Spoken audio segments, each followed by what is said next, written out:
കേരള സർവകലാശാല സെനറ്റിലേക്കുള്ള നാമനിർദ്ദേശം റദ്ദാക്കിയ ഹൈക്കോടതി ഉത്തരവിൽ ചാൻസലറായ ഗവർണർക്ക് രൂക്ഷ വിമർശനം.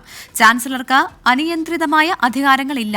ഗവർണർ നാമനിർദ്ദേശം ചെയ്തവർക്ക് നിയമപ്രകാരമുള്ള യോഗ്യതയില്ല. ചാൻസലറുടെ നടപടി തുല്യതയ്ക്ക് വിരുദ്ധവും വിവേചനപരവുമാണെന്ന് കോടതി ഉത്തരവിൽ പറയുന്നു. എസ് ശ്രീകാന്ത് കൊച്ചിയിൽ നിന്ന് ചേരുന്നു. ശ്രീകാന്ത്, ഗവർണർക്ക് തിരിച്ചടിയാണ് കോടതിയുടെ ഈ ഉത്തരവ്. എന്തായാലും ഈ ഒരു സാഹചര്യത്തിൽ ഏത് തരത്തിലായിരിക്കും ഇനി ഗവർണറുടെ നീക്കമുണ്ടാവുക? സ്വാഭാവികമായും അപ്പീൽ നൽകാൻ സാധിക്കുമല്ലോ.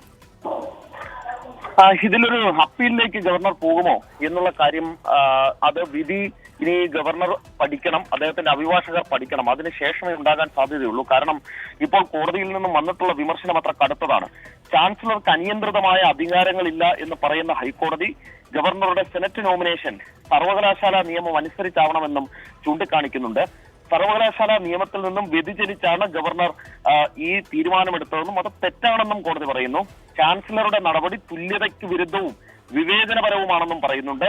വിവേചനാധികാരം യുക്തിപരമായും പക്ഷപാതരഹിതമായും വിനിയോഗിക്കണം എന്നാണ് ചൂണ്ടിക്കാണിക്കുന്നത്. വ്യക്തിപരമായ തീരുമാനം അനുസരിച്ചല്ല ഗവർണർ തീരുമാനമെടുക്കേണ്ടത്. നാമനിർദ്ദേശം റദ്ദാക്കിയ ഉത്തരവിലാണ് ഗവർണർക്കെതിരായ ഈ വിമർശനങ്ങൾ എല്ലാം തന്നെയുള്ളത്. സ്വാഭാവികമായും ഇനി ഒരു തവണ കൂടി ഗവർണർ അപ്പീലിന് പോകും മുൻപ് ഈ വിധി ഭാഗം കൃത്യമായി പഠിച്ച ശേഷമേ ഉണ്ടാകൂ എന്നാണ് കരുതുന്നത്. ശരി, എസ് ശ്രീകാന്താണ് വിവരങ്ങൾ നൽകിയത്.